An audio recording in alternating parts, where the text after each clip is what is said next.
Hello, 8th grade science students. So today we're going to talk a little bit about electrons.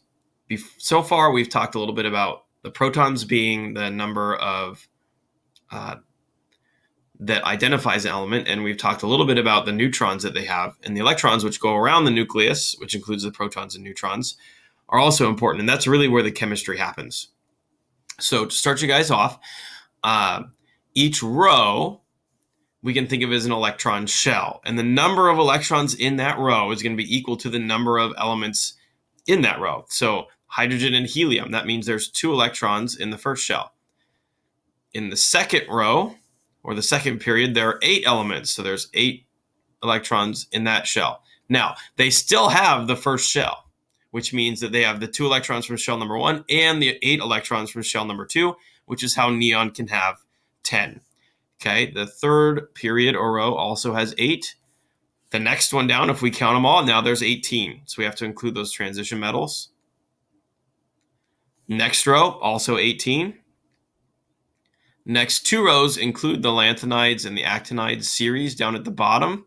So when we add all of those up, we actually get 32. Now, again, let's pick an example.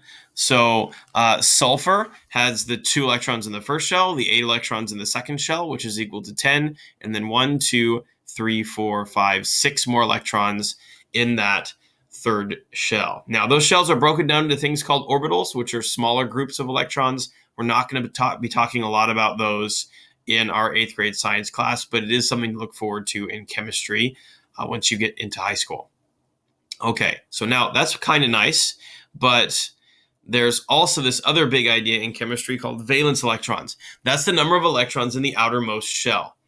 And these are electrons that really do the chemistry. They're the ones that are available to interact with other atoms or molecules and can be shared or traded in order to kind of create some new substances. So valence electrons are very important. We're only going to talk about them for our main 8 columns, so 1, 2, and then 13 through 18.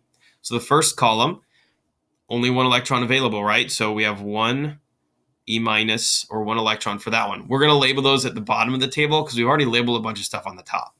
Okay, second column, now we've got 2 electrons. Skipping to column 13, we have 1, 2, 3. So boron has 3 valence electrons. Carbon has 4, starting to get the pattern. Nitrogen has 5. Oxygen is going to have 6. Fluorine has 7. And now most of them are going to have 8. The problem is helium only has 2. And that's because the first shell only has 2. So what I usually write down here at the bottom is they have a full set of electrons, or their electron shell is full. This is, however, where the octet rule comes from. So most of these, if you have the full 8 electrons in your outermost shell, then that atom is satisfied. It's not going to react anymore. We're going to talk more about that when we start doing atom diagrams, hopefully very soon. So your job today is to label on the side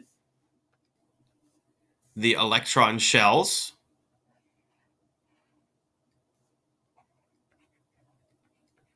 And then on the bottom,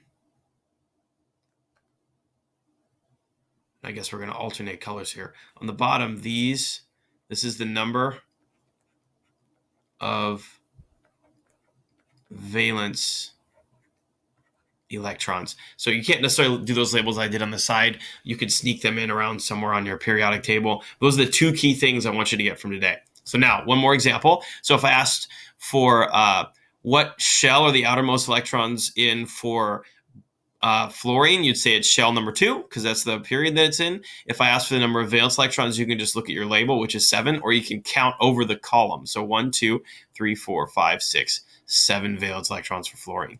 Okay, so please watch this video, do the little activity I'm going to post for you, and then we'll get to move on to atom diagrams next.